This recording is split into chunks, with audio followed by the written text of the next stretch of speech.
We are moving on to the final part of today's program, and in a way we have saved the best for the last. So we have Dean Frank Brown, who's going to moderate a panel with our two panel members. We have Sandy Ogg, who's the Chief Human Resource Officer for Unilever, and my esteemed colleague Harmini Ibarra.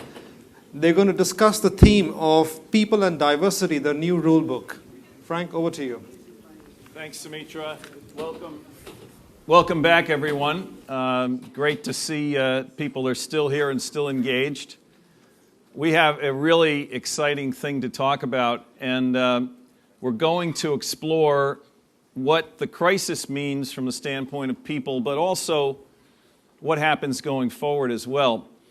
And I thought to kick us off, I'm going to make an announcement. And the announcement goes as follows. A few months back, actually in this calendar year, Unilever established a research fund at INSEAD with €3 million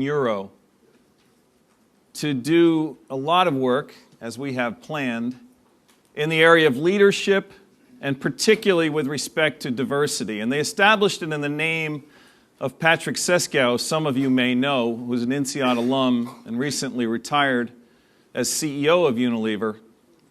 And Sandy Ogg, who's our guest today, was very involved in the establishment of that. And my first question is for Sandy, and this is a question that my finance colleagues put me up to, and that is, how could you justify spending €3 million, the shareholders' money, at this time? What are you going to do with, what are we going to do with this? It's a really good question, Frank. And I mean, I'm glad you did it. It's a really good question, and I would be lying if I told you that I haven't been asked that already. But no, actually, our CFO, Jim Lawrence, and I, together with our chairman, Michael Treshkoff, we all kind of colluded to make this happen. And I think it goes back a little bit to the discussion that we were having just before the break when, Nick was being provocative about short-term and long-term and near and far and some of these boundaries and things. And if just to set the stage a little bit about what's been going on in Unilever, we've been going through a major transformation of the business, starting from the first profit warning in the history of the company after 75 years of operations in 2004. We said we're going to have to take the company apart and put it back together again. And over the past 4 years, we decided that the best way to get at that was to kind of investigate everything. And so we looked at the business. And if I just talk for a second, because I want to zero in on this, at the culture of the company. And we discovered that the strategy that we were embarking on was running right into, like a huge headwind, into the culture that we had. And my proposal to Patrick at that time was that when strategy and culture collide, the culture is going to win every time, in the absence of leadership. And the best way to change the culture is to start with the leadership and management culture. And before you even get started working on it, you've got to look at the leaders and make sure you've got the right ones. So we looked at our top 1,000 leaders, and we decided to fire half of them. So we released 500 of our top 1,000 managers, and in our top 100 positions, we changed 73 people within an 18-month period. Now, that was, and I would say that we have been on a mission to reshape the business starting at the end of 2004. And we've worked really hard from 2004 to the end of 2008. And if I were to describe our progress, I would say that we worked really hard and we won the bronze medal. Okay, we won the bronze medal. Now, we just picked a new CEO, Paul Pullman, to come in. And the reason we brought Paul in was to kind of finish the job in terms of reshaping the culture. And we've got a kind of restless group of leaders now that are not interested in bronze, but want to go for the gold. Now, going specifically back to this, if you look at the demand for leadership in our organization in terms of quantity and in terms of quality, as it stands today, the quality is better and the quantity has improved. However, over against the standard to win the gold medal, we have neither the quantity or the quality.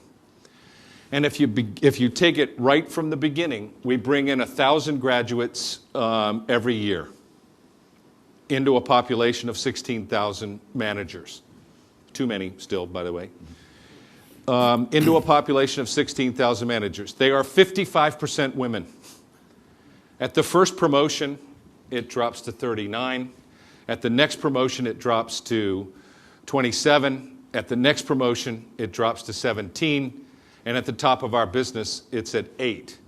Now, all of those percentages are up 5 percentage points. Yawn. If we can only solve the gender diversity issue in our business, our talent supply issues will be a long way in the direction of being solved. So why the investment?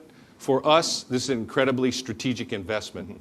It's about the quality and quantity of leadership supply that we have available to meet a changing demand. Now, in a way, this fits right into what we're talking about in terms of the crisis, because we've been talking for years and years about work-life balance. And you could say that that's out the window.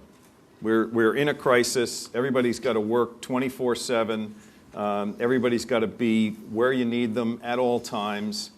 Crazy environment, right? But we all know, I think, one of the ways that you retain people is by managing them effectively. So how does this crisis help from that standpoint? Help retaining? What are some of the things that Herminia, what are some of the best practices that you're seeing companies do in order to manage a workforce at this point in time without just firing it? I mean, one of the solutions to your problem would be just to hire fewer women, right? I mean, that would be... I didn't get that link. Well, it would. I thought the point was to increase the number. It is, but it could be the reverse. I mean, the easy solution is, well, if the women don't stay, don't hire them. But go with the other question. I know you were on a good train. Go with the other question. Yeah. So I guess picking up the first, what is it that organizations are doing relative in this time of crisis to manage the workforce? So I think first of all, it's still, I think a lot of organizations are still trying to figure out what is it that they are going to do. And with regard to layoffs, it's still very unclear what the picture has been. The clearest numbers have come out of the United States, where in fact it has been very male-dominated occupations that have been the hardest hit. So unclear yet what's happening from that standpoint, although the message that is coming out is clearly think strategically about those talent pools. The latest reports that I heard last week in the United States was that the trap that a lot of organizations get into is by the time they get around to putting the layoffs in place, the economy is picking up again, and so they fire at the wrong moment only to hire again and to build up again as the economy is building up. Now, as has been said throughout the day, organizations and industries can be in lots of different places in terms of their own positioning relative to the crisis. And so I think beyond the layoff, what we're seeing, and I think Sandy will have some interesting examples to share, is talent being another place where it'd be a shame to put a good crisis to waste. And really talent management being an area in which a lot of things that have needed doing that haven't gotten done might well be done today with the license and legitimacy to take some fairly draconian actions. Such as? So, for example, one of the areas where we're seeing things really start to take hold is how do we use technology such that we improve the efficiency of internal labor markets. The reports that I have seen from the search firms is that something in the order of over 50% of searches at VP level and above are sourced externally. if you match that alongside the kind of investment that's being made in training and development, internally there's something wrong there. There's a mismatch. What can be done to use technology to improve the internal labor market, to help match people up to opportunities that exist, to create opportunities, and I know you're going to say some things about that, and also save costs. For example, that's one area. In training and development, most organizations have fantastic programs, and most organizations have programs that really are not strategic in any way, shape, or form. How can we use the crisis, rather than to cut training costs across the board, and instead focus on very business-critical issues, key inflection points that transition into some of these senior levels, the key points of attrition, really have a very targeted view of what's going on. There's one other area I'll just mention quickly, and that is, for years now, we have been talking about a generational change where increasingly with each generation, people care more and more about some measure of autonomy, of flexibility, of balance. This is to your initial question. Organizations are needing more flexibility now. Are there ways of getting win-wins in order to create some innovation? And there's a lot going on there as well. So how do we cut costs and retain people? What do you, job sharing, things like that? How's that work? Yeah, I think that one interesting fact, when we do every year by market a salary survey, so we get a sense of what sort of salary inflation is coming in different markets. We did it in June, July of last year, and the roll-up from around the world. Now we have operations, active operations in 88 countries, and the recommendation from the world was a 5% across the board salary increase on average. Now I looked at that in August, and I said, I don't believe it. Now, regardless of what the facts were saying, and I'm getting big arguments from people everywhere, regardless of what the facts say, sorry, I don't believe it. When it got to be November, I said to the business, listen, we need to start to think about a salary freeze. And I called my colleagues from other companies, and everybody was talking about, well, we're holding the line and so on. I said, listen, we're going for this salary freeze because we're going to get to April of next year, and we're going to really regret if we put money into the market, because it would be a real pity if you put salary inflation into the market, and then you end up having to fire people that you've just given a salary increase, which would be a tragedy. And we just did the numbers and kind of added it up to see what was there. But we also said we're going to do a salary freeze. Of course, we're going to cut things like consulting. Of course, we're going to cut. We also looked at our. So far, we fired all the headhunters and the consultants. I hope that makes the crowd feel really good. And if we look at also our mid-career recruitment, we said this is something we can take a look at, and so reduce our mid-career recruitment by 50%, reduce our expatriation by 50%, and then let's begin to manage the supply and demand accordingly. Now, the things we said we absolutely would not cut was graduate recruitment. So we bring 1,000 graduates in, and in fact what's happened, because lots of people are abandoning the campus, all of a sudden our position on the campus and our employment brand, we have the opportunity for it to go up. And we've discovered from history that if you if you hit your graduate recruitment in a time of crisis, you create a gap that you can't fill. You simply can't fill. And so the other thing with regard to travel, we said we're going to take a big stick to travel. And we're going to reduce travel by first 30 and then 50. We said 50% across the board. This is a global organization, global operating framework, and all that kind of stuff. So we tend to travel a lot. I don't even want to mention what the number is, because you wouldn't be. Okay, so the how. The how. We introduced last year, we ran an experiment with advanced video conferencing. We put 7 locations in. I don't know if you've seen these things, but they are absolutely transformational. And we put 7 of them in. We ran 607 meetings with those things. And we put mandatory no travel in those with regard to those, and we saved $5 million with 7 units. Now, we decided to invest in an additional 50 this year and an additional 50 next year. And we think that this is the best way for us to reduce costs, which of course is important, but also to have people go home at night. So we want people to go home. And we've been thinking of how can we do our business without travel, period. Mm-hmm. Now, that sounds provocative and maybe even stupid, but we're thinking about it. We're thinking about it. Yeah. And please. Yeah, I'm just going to throw in another example. I like that reduced travel idea. I saw a presentation last week by Vineet Nayar of HCL Technologies, one of the big IT firms in India. And as you probably know, given how India had been booming over the past years, it was the kind of context where there was a lot done to entice talent through all kinds of means. They had been giving upfront bonuses in the place of variable compensation, just a lot of things that are going to be quite difficult to do in this particular environment. So what they did when the crisis, the magnitude of the crisis started to become apparent, is that they have set up a virtual discussion among 10,000 people. So it's going on online.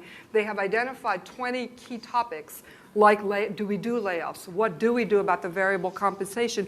All of these kinds of issues that are going to be tough right now.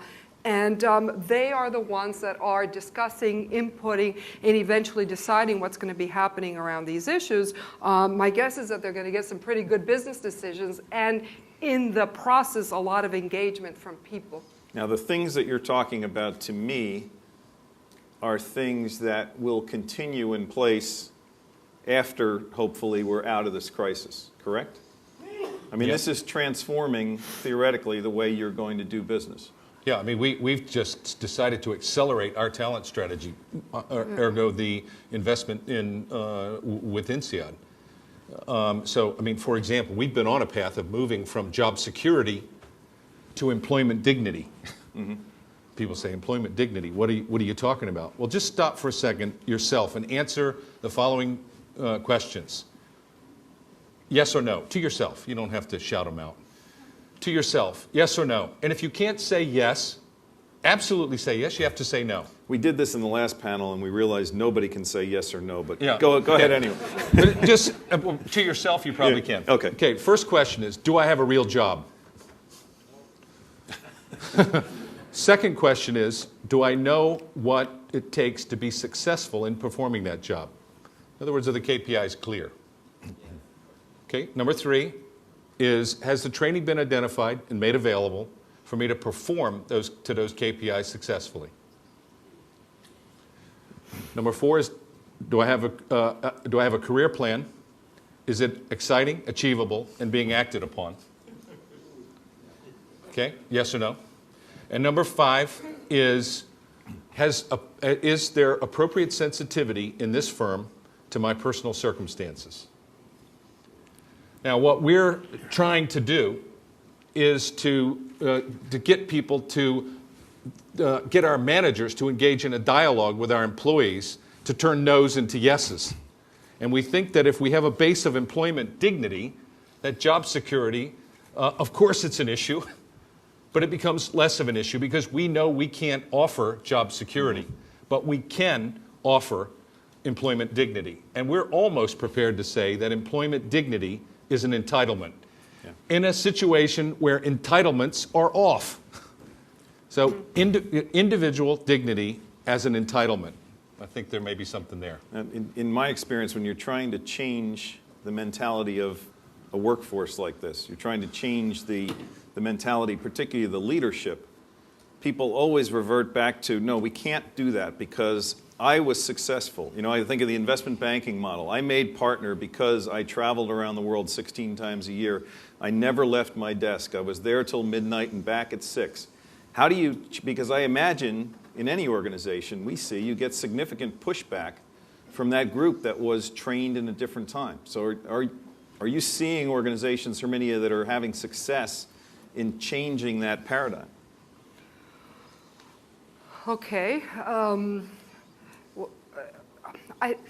organizations are having different degrees of success with different parts of this. And this lets me come back to the... Because this is Sandy's challenge. Yeah, this lets me come back to the diversity issue. I think, I think most people would agree diversity is good. We like to have diversity. I don't see people saying, how do we get more homogeneity in the teams? How do we kind of reduce the scope? The thing is some sorts have been more intractable than others. And so, I think if we look at most of the companies that we work with, there's been huge progress made over the last 20 years in really having great cultural diversity on the senior teams, which wasn't so much the case before.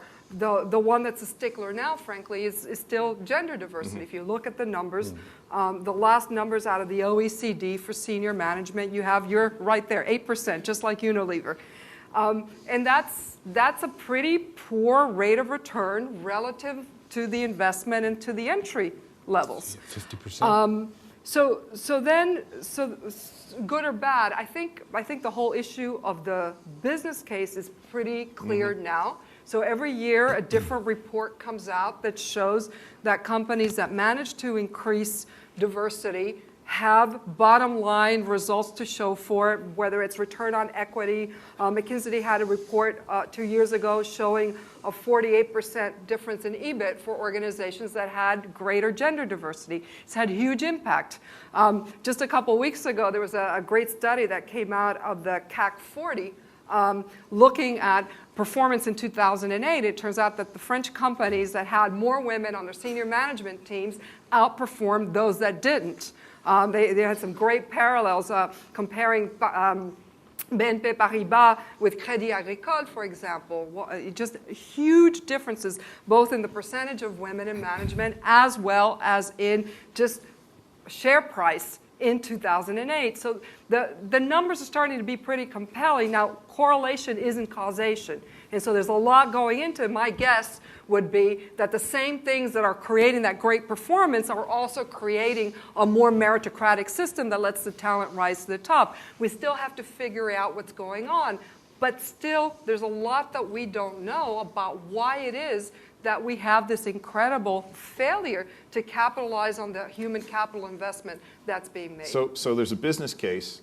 My question is, has the business case been made internally at Unilever and broadly enough to have impact? Yeah, I mean, if I look at for us, the business case is crystal clear. I mean, But who's us? No argument. Is us the senior management, or is us a broader group? Well, I would say that us, the senior management, I can't say that it's a broader group. And the way that we've decided to go about it may be a little bit heavy. First of all, we set directional goals. We said that we have 5 levels of management, and we want to get, when we were at 5%, we wanted to go from 5 to 10 at level 5, 20% at 4, 30%, 40%. So just fat numbers. And then we said, listen, at the top, the issue is we're not picking the women. It's about that simple. So we said to the top leaders, in the next 18 months, you have to put 1 more woman on your team. Mandatory. And we just call the initiative 1 more. And so we put it in their bonus. Have you achieved your 1 more objective? Now, that will, as we accomplish that, it will be transformational in terms of a big injection into our senior management. Now, the issue is when you look at the women who are available that are, quote, ready now, there's nowhere near that number. But we're not taking anybody off the hook. We're saying, well, as best we can tell, 50% of the world's population or something like that is women. Find them. Find them. And so it's not an issue of positive discrimination. It's an issue of identifying those that are ready and moving them. That's right. And not changing standards. And providing a development system. I mean, there's a lot that's going on with this, including a mentoring program, matching them up to very senior managers who can help shepherd them through. There's a lot of infrastructure that goes into making something like this possible over some period of time. Yeah, and most of our teams, to your point, Frank, about reshaping the situation, most of our teams have 1 or 2 women on them. Okay. But the issue is that 1 woman on a team is a lonely place to be. 2 is better. 3 is a lot better. And so that's the reason we selected 1 more. Yeah. Because when we Depending on the size of the team. when we talked to the women, Yeah. they said, gee, when I'm there and I have a colleague to help, maybe I can begin to shape some of this Neanderthal behavior. And by the way, it's subtle things. It's not the macro, big, gross things, because people have stopped doing the big, gross things. It's the micro inequities that just kill you, and making the micro inequities visible so that people can deal with them. Then we start to. I have more questions, but let me see if there's people in the audience right here in the middle. John Atkin, and then there's one in the back. If we can get a microphone there now. Go ahead, John. Yeah, I guess question for Sandy. You shared with us the 8% and you've commented on how you're improving it. Is it realistic to target 50-50? Aren't there other considerations, family and other priorities that women might have? And how do you go about addressing those? Yeah, we don't have any dream now that we're going to achieve 50-50 up and down the ranks. I would love to leave behind a legacy that we made a dramatic improvement. And so we're trying to create a drama in the organization because we don't frankly understand yet. The other thing we know at the beginning of the thing, when we go from 50 to 39, we know that in the discussions we've had with the young women is that the price of advancement in Unilever is too high. The price is too high. And so we're working now on another activity. At the one end, 1 more. At the other end, how are we going to reduce the price? Travel is one. And so advanced video conferencing for us and making travel off the agenda is one of the things we believe can help reduce the price. But by the way, it's not enough. So I think we believe we can create a dramatic improvement and not just, well, we'll be satisfied if we get to 10, 11, 12, or that we're just a little bit better than our competitors. For us, it's a values issue, and we think it's an advantage. And if you think about our business, we sell simple things. It put simple things in bottles, and 80% of our consumers are women. So it doesn't even make any sense that we don't have more women in the senior management of our company. Yeah. I was just going to add a comment. This is one of those areas where it'd be great to have some research to kind of inform what should be the right benchmarks. There's a wonderful study that was done a couple years back in which both senior men managers and senior women managers were asked about what are the barriers to achieving this kind of parity. And what was so striking was the very different answers that men and women gave. Men said the barriers were lack of line experience by women and the work-family issues that you have raised, whereas women said the issues were stereotyped and implicit biases and lack of role models. So kind of interesting there. With regard to the price is too high, I think an interesting take on it is the prize not high enough? Prize with a C. What's the win for the sacrifice that goes into it? Is it worth it? Yeah. We've recently participated in a study of MBA alumni across 25 schools, and what we're seeing in the data is quite interesting. The women are significantly less identified with their organizations, with their companies, than the men, but not so in terms of their professional identification and commitment. So in terms of the stuff that they do, they're quite committed to it. The issues are much more in the organization culture. There was somebody got a microphone in the back. Yep. Hey, my name is Amir. I'm an MBA student. I wanted to go back to the issue, ask you about the issue of cost cutting. Obviously, in these difficult times, companies are trying to come up with creative solutions for cost cutting. And some of the things that I've heard as alternatives to being laid off, companies are offering employees solutions such as being demoted or, for example, being relocated to a cheaper location, salary cuts, maybe forced vacations sometimes. Just wanted to get your perspective on what do you think about those alternatives to just being laid off.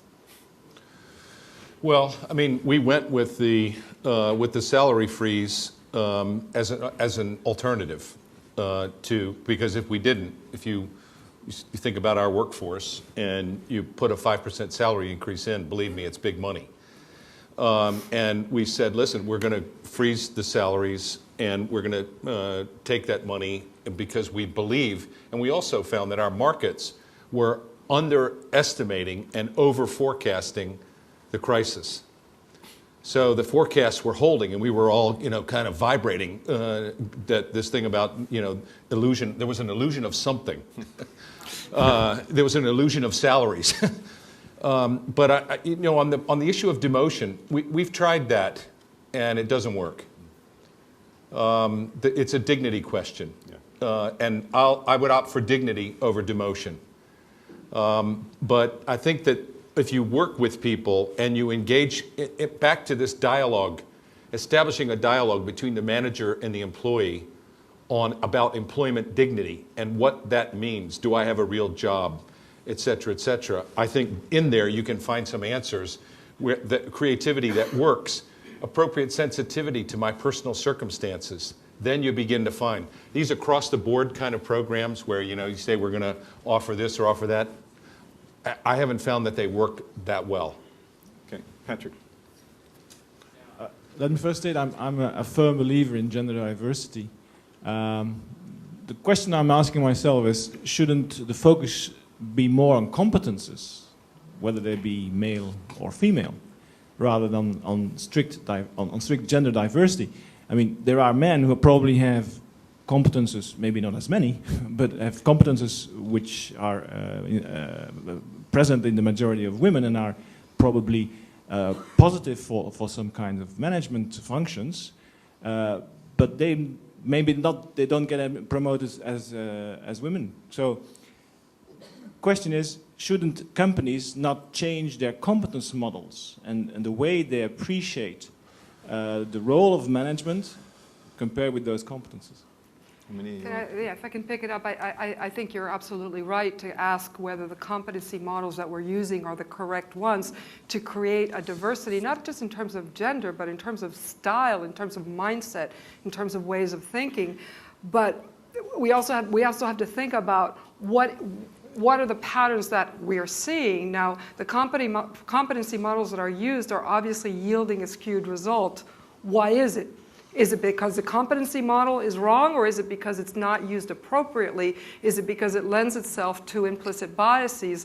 And those are the things that we need to start to tease out. I'll give you an interesting tidbit from a study we've just finished here.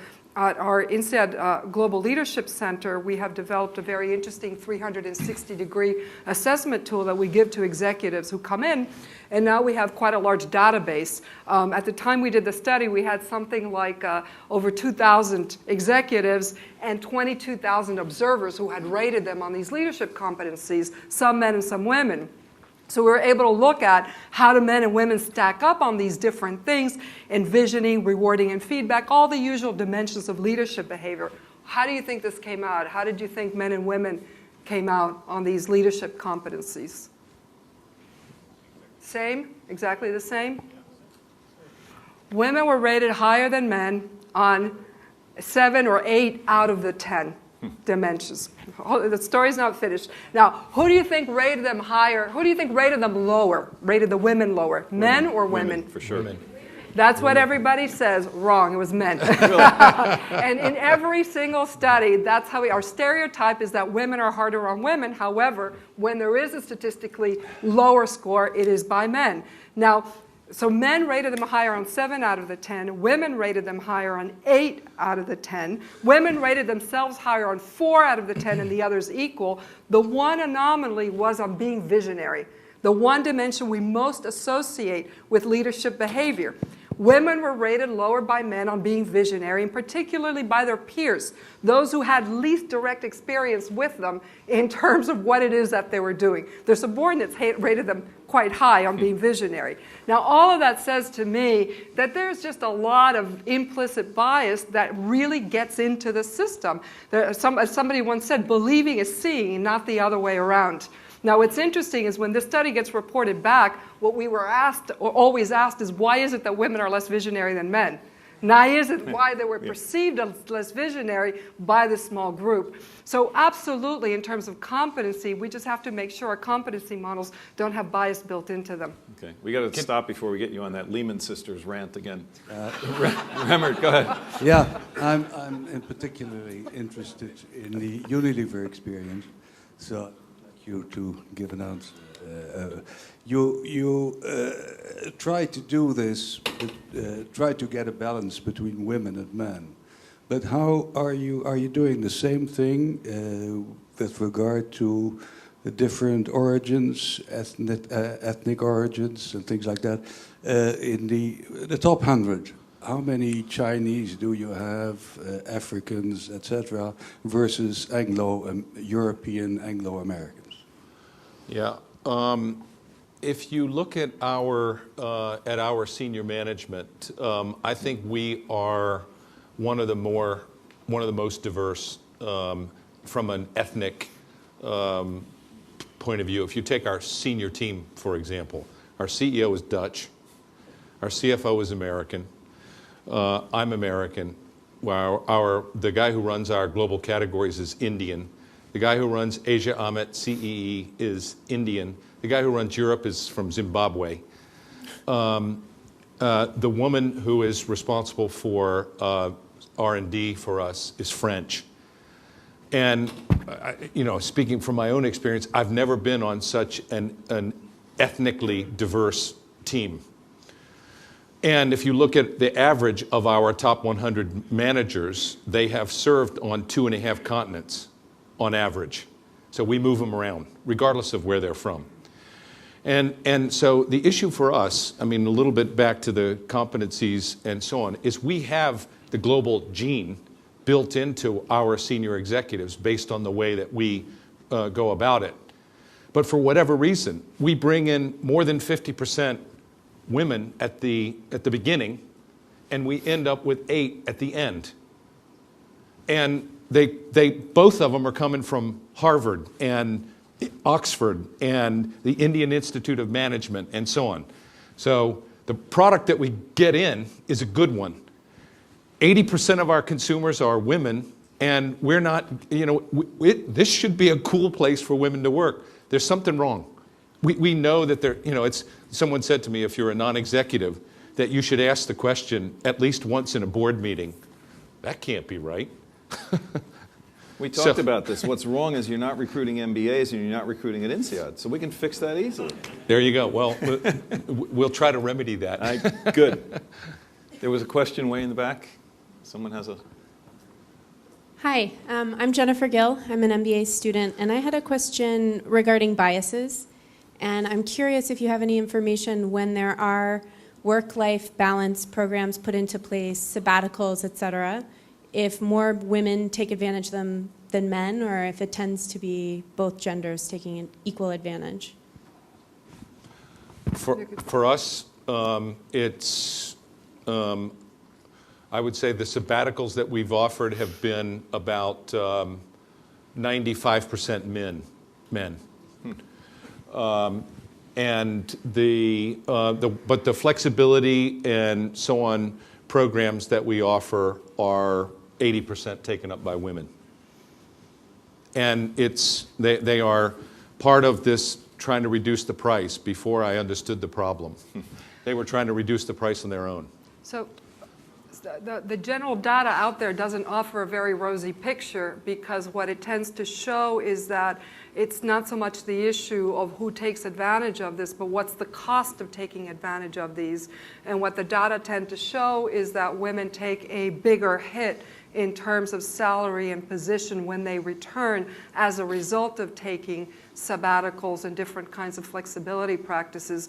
But what I have seen in the outside in terms of who is interested in taking advantage of all of these flexible work arrangements is that oftentimes the assumption is that it will be primarily women, and you will have at least a majority, or at least half of men and women taking advantage of them. Good. Question right here in the middle. Bernard? Sandy, you keep saying that you hire, out of 1,000 you hire, you're 55% women, and in the top management, only 8% women.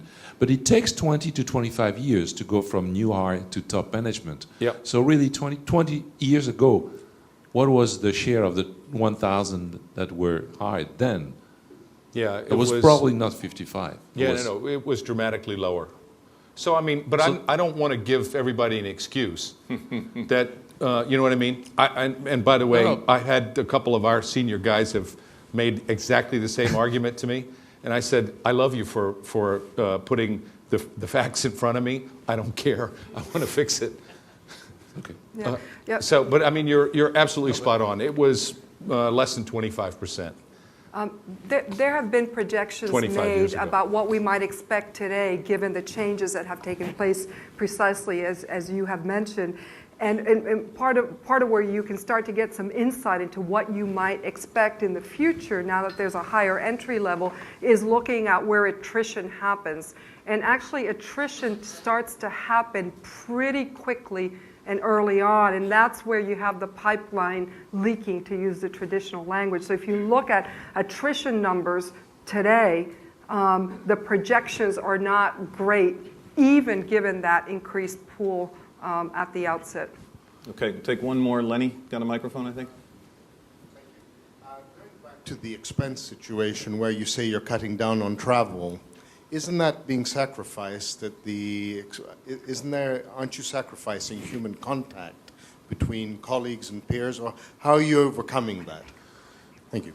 Yeah, it's a great question, and you know we know that in order for an interactive or an interdependent global framework, a matrix to work, you've got to have clearly defined roles, but then you've got to move from roles to relationships.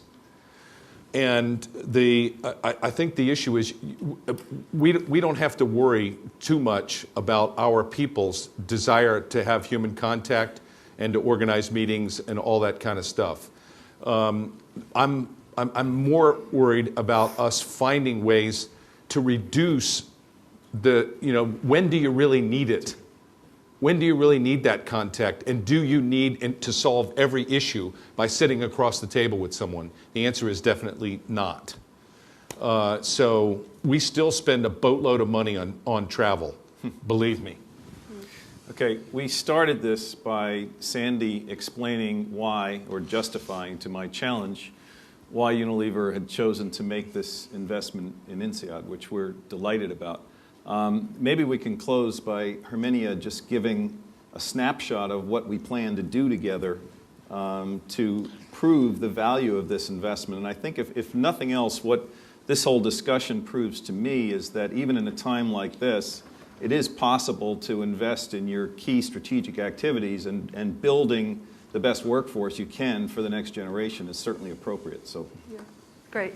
So, yeah, what I'd like to say here is one of the reasons why we're so excited about this project is because we are not looking at the diversity issue in any kind of ghettoized way, but really in a very mainstream, what's at the heart of what the organization is trying to do.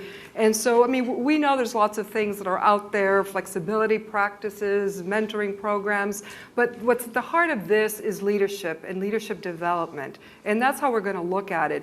One of the things that has made it a great match is that at INSEAD we have, through the work of numerous faculty, acquired quite a bit of competency in the whole issue of how people make transitions into different roles and into senior leadership, and what is it that gets them into trouble as they reproduce what has made them successful in the past when it is no longer relevant and when it is no longer what's needed at that more senior strategic level. And so that's really where we're grabbing, and we're going to start by looking at that very high potential pool that has been identified, looking at both men and women and looking at what are the needs as this tranche of people moves into a very strategic leadership role or not in a very uncertain and turbulent world. And from that, we can then start to address what are the competency models, where is it in the culture that these very intangible things are getting us stuck, and kind of build out from there in a very rigorous but field-based, organizationally research-based approach. And so that's what we're... fantastic. Sandy? Just one last word, and this goes back a little bit to the discussion about competencies. I keep a chart. I started, it's a bad habit that I have, having, my father was a physicist and I studied mathematics and so on, so I love numbers. I like to watch trends and so on. I keep a chart of the 50 top roles in our business in terms of value expected in the strategic plan. And then I look at who's in the role. So here's the role, in rank order, job number 1. And here's the person who's in it, 1 to 50. And then I look at the performance, the value expected and the value delivered. And then I see, do I have someone in that role that is a trajectory changer? So if I've got a role, Brazil, the market's growing like this, and our business is sort of, bumbling and stumbling along. Now we can continue to bumble and stumble along, but I know if I take a trajectory-changing leader from somewhere else and put them into Brazil, magic is going to happen. Now the other column I have is how much am I investing in them? What's their total remuneration? And when I first did the chart, I went, oh my God. Role number 1 is occupied by person, number 72. And we're paying person number 72 like a rock star. This just doesn't add up. So working on the alignment. And the thing that I've discovered is forget tracking competencies. If you follow the performance, gender is not a problem. We get trajectory changing performance from men, from women. I find if you follow the facts, good things happen. So when it comes to talent. Fantastic. Sandy, thank you for your partnership. Sandy, Herminia, thank you very much. Thank you.